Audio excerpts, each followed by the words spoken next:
La opinión, Estados Unidos. Jesús, gracias por estar con nosotros. Bienvenido. Joely, muchas gracias por la invitación.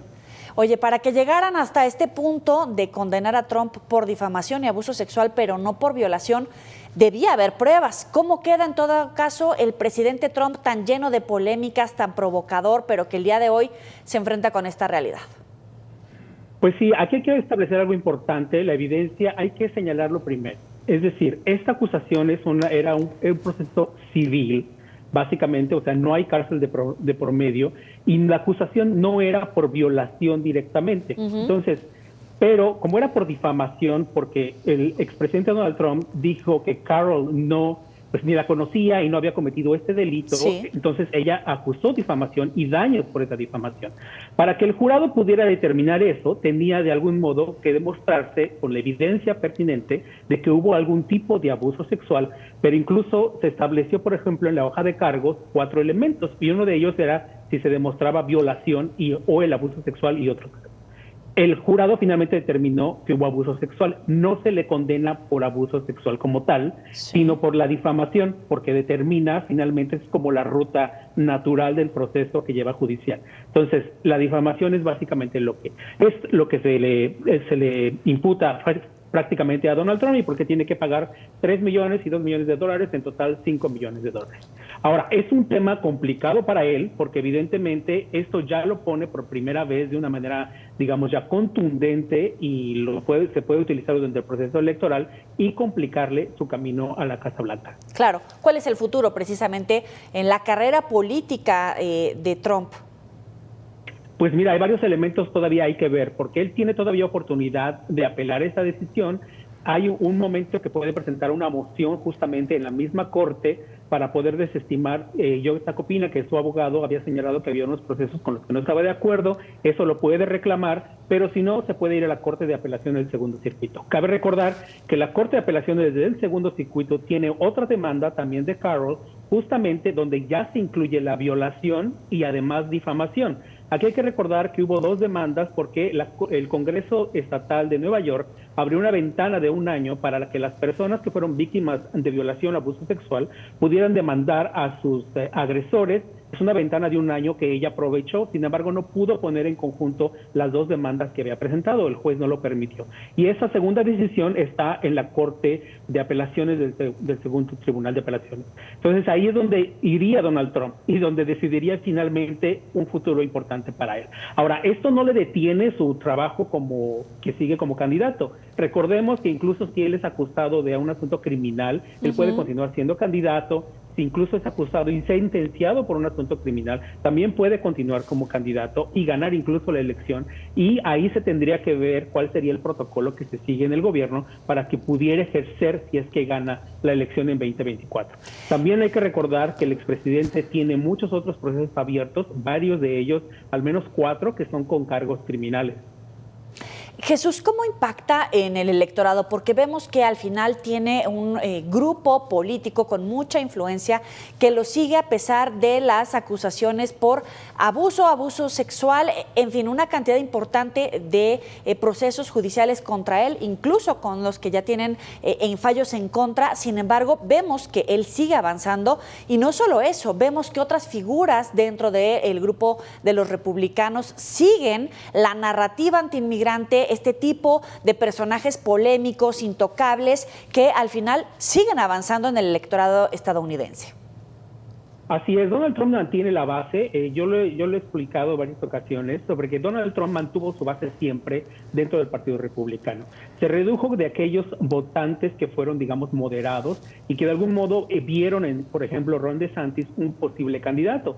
Sin embargo, Ron DeSantis no ha logrado mantener las expectativas que se tenían sobre él después de la elección del 2022, donde, bueno, él tuvo un importante triunfo en Florida. Entonces, esto le ha afectado y esos votantes se están volviendo a Donald Trump. Sin embargo, esta nueva decisión puede complicarlo todavía más. Hay que recordar que las personas que están invirtiendo, los que están financiando las campañas, están pensando a quién van a apoyar todavía, si a Donald Trump o a Ron DeSantis. No les convence en este momento mucho Ron DeSantis debido a las políticas extremas, incluso más extremistas, que Donald Trump había impulsado, por ejemplo, en asuntos migratorios. Sí. Lo estamos viendo con una ley que está a punto de firmar justamente DeSantis y que él impulsó en el Congreso estatal.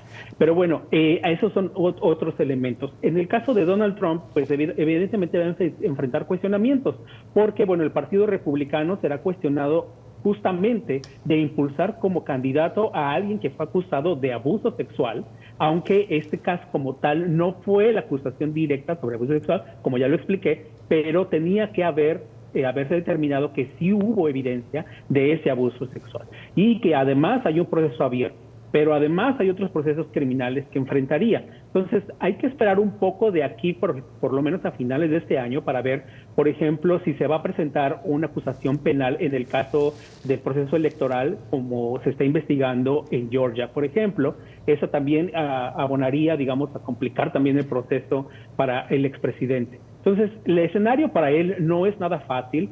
Sin embargo, lo que sí hay que dejar claro es que su base de votantes no se mueve porque ellos están muy seguros de lo que quieren y siguiendo las ideas del expresidente. Esa base dura no ha bajado ni siquiera después de la invasión al Capitolio que vimos en 2021. Claro. Oye, es que tiene grandes capítulos por demás polémicos y legales, rayando, por supuesto, en la violación importante de leyes del Estado, de derecho de las instituciones, que es tan importante en Estados Unidos, pero como dices, parece que tiene a su base asegurada. Ahora, estamos a punto de vivir la culminación del título 42, pero sin esta figura de Trump en la presidencia. Sin embargo, vemos a un Greg Abbott capitalizando el discurso antiinmigrante. ¿Qué veremos en la frontera y cómo va a reaccionar el electorado? Porque efectivamente hay personas que están en contra de la inmigración ilegal cuando están llegando tsunamis, ya no olas migratorias, pero también de repente vemos estos casos de asesinatos, persecución, por supuesto maltrato a los derechos humanos de los migrantes. ¿Qué vamos a ver? Bueno, es un problema muy serio. Los demócratas realmente se tardaron en resolverlo. Al presidente Joe Biden se le fue de las manos el asunto migratorio prácticamente y están haciendo un último esfuerzo para salvar como parte del proceso electoral que se les viene encima y que saben que será un tema importante. Estos días todavía vamos a tener nuevas actualizaciones sobre lo que va a implementar el gobierno federal, pero por ejemplo esta mañana estuve en una conferencia de prensa con autoridades de la Casa Blanca y hay un mensaje muy claro.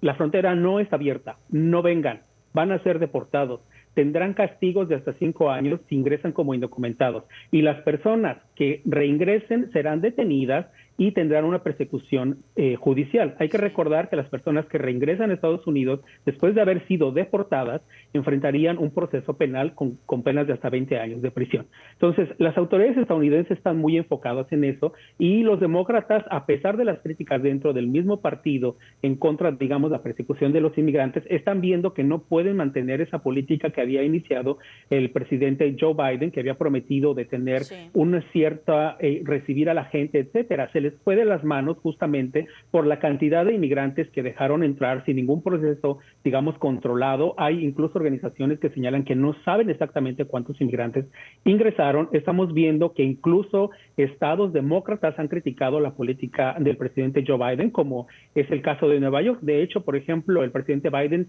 estará mañana en Nueva York y la gobernadora de Nueva York, Katie Hochul, va a hablar justamente también sobre este tema porque hay una presión importante y ha criticado el proceso migratorio del presidente Biden. Entonces vamos a ver mucho más complicación porque sí va a haber un refuerzo en la frontera, pero mucho más por la presión de los republicanos y porque los demócratas están viendo que la política que habían impulsado no les va a funcionar políticamente y electoralmente hablando. Muchísimas gracias por estos minutos. Es tan importante estos temas cruciales. Jesús García, gracias por estos minutos. Muy buena noche para ti.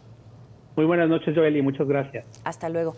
Bueno, para concluir este tema, ya lo decíamos desde el principio.